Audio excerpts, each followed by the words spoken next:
Question हमें दिया गया है कि क्लास इंटरवल वर्ग अंतराल दिया गया है 10 से 20, 20 से 30, 30 से 40, 40 से 50 और 50 से 60 और दो श्रेणी है, मतलब श्रेणी फर्स्ट और श्रेणी सेकंड। यहाँ जो बारंबारता दे रखी है वो 20, 15, 10 x y और टोटल दिया गया है 100। यहाँ दिया गया है 4, 8, 4, 2x और y, ये भी 100 दिया गया है। देख सकते हैं कि 20, 30, 45 मतलब x प्लस y हमें 55 आ जाएगा। 8, 4, 12, 4, 16 मतलब कि 2x प्लस y जो आ जाएगा वो 84 आ जाएगा, यानी कि x का वैल्यू जो आएगा 29, y का वैल्यू जो आ जाएगा वो 26 आ जाएगा।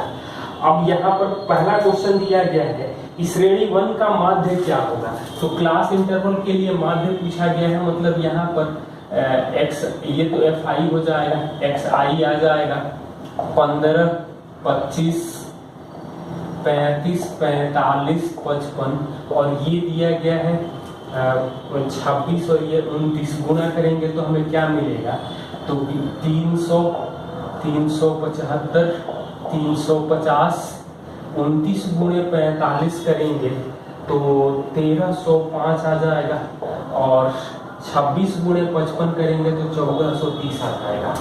पहला क्वेश्चन पूछा गया है कि माध्य क्या होगा। तो माध्य में हम लोग करते हैं sigma fi xi by sigma fi। तो fi तो 100 दिया गया है, ये जोड़ देंगे तो क्या मिल रहा है, तो देंगे तो हम लोगों को मिलेगा 3760 और 100 से भाग देंगे मतलब 3760 बटा में 100 करेंगे तो 37.6। दूसरा क्वेश्चन में पूछा गया है कि श्रेणी 2 का बहुलक क्या होगा। तो बहुलक यानी कि सबसे ज्यादा तो यहाँ 29 दूनी 58 आ रहा है, तो ये बहुलक का वर्ग जो होगा वो 40 होगा। तो जो भी बहुलक आएगा वो 40 और 50 के बीच में आएगा और 40-50 के बीच में एक ही ऑप्शन दिया गया है वो 46 है। ऑप्शन जो हमें दिया गया है वो 26, 36, 46, 56। तो हमें कोई जरूरत ही नहीं है पूरा कैलकुलेट करने की। अगला 4 क्वेश्चन के लिए हमें निर्देश दिया गया है, तो आप लोग डाटा ध्यान से देखें। तो पहला क्वेश्चन दिया गया है शोरूम है, शोरूम ABCDE और यहाँ S1 में दिया गया है XY मिला करके टोटल ये है, टोटल यहाँ है 6400 और S2 पे परसेंटेज दिया गया है 3000।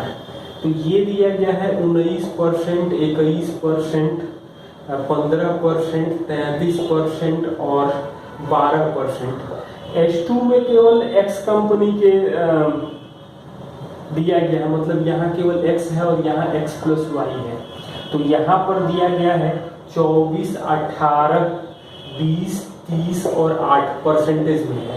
इसका मतलब है कि हम लोग सबका डाटा एनालिसिस कर रहे हैं। तो x प्लस वाई क्या मिल जाएगा, x क्या मिल रहा है तो y क्या मिलेगा, तो ये हम लोग पहले कैलकुलेट करें। नंबर 3 में दिया गया है डाटा, हम लोग पहले हम लोग पूरा डाटा लिख दे रहे हैं, इसके बाद क्वेश्चन देखेंगे। तो 3, 4, 5, 6 4 सवाल दिया गया है।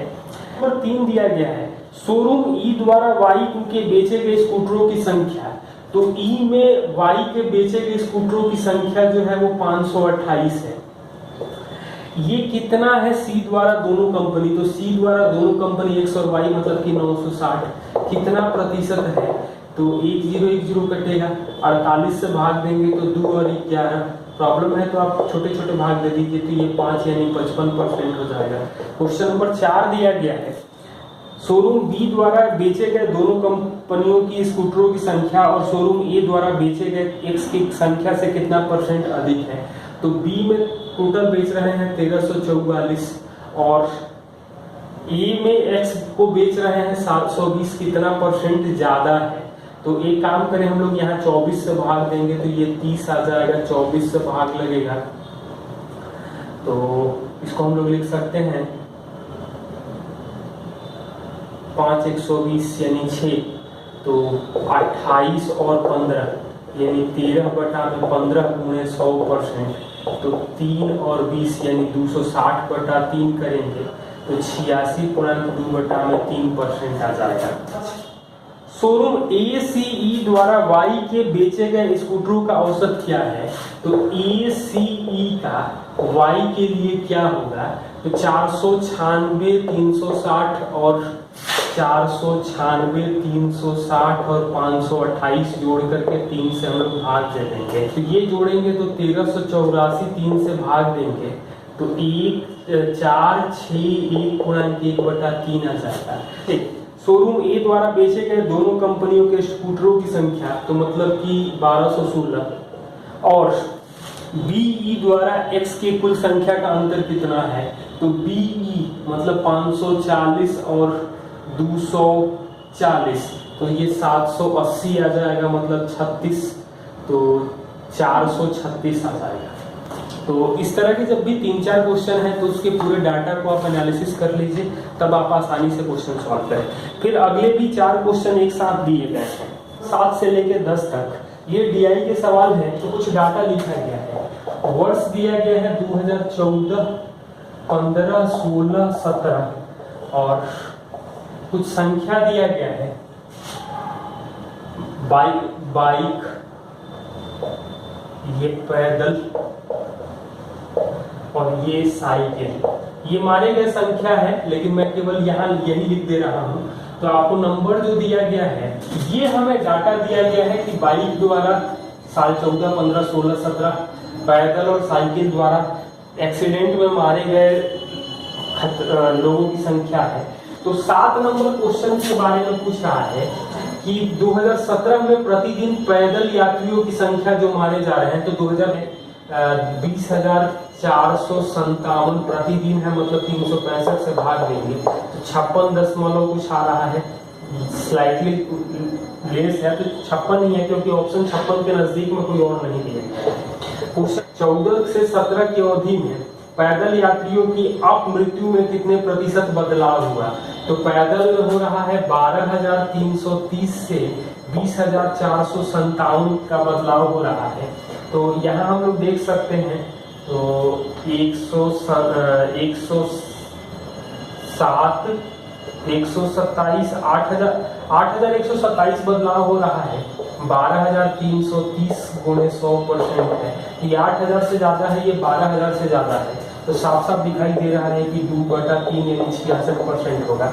और 66% में कोई और ऑप्शन एग्जैक्टली नहीं दिख रहा है। नंबर 9 दिया गया है 2017 में सड़क दुर्घटनाओं में मारे जाने वाले रोज बाइक चालकों का औसत क्या होगा? तो 17 में बाइक चालकों का औसत मतलब कि 48,746 और 365 से भाग देंगे तो 133 कुछ आएगा, जिसको हम लोग क्योंकि ऑप्शन में 133 समथिंग नहीं दिया गया, 134 एक ही ऑप्शन दिया गया है। क्वेश्चन नंबर 10 में इसी क्वेश्चन में दिया गया है कि 2017 में सड़क दुर्घटनाओं में रोज मरने वाले साइकिल सवारों का औसत संख्या क्या है? तो 2017 में साइकिल सवार तो 3559/365 करेंगे तो 10 से तो करते तो 3650 होता और 10 से नीचे कुछ नहीं दिया गया, भाग देंगे तो 10 से थोड़ा सा कम आएगा और 10 में कोई दिया नहीं गया है तो 10 ही लिखेंगे।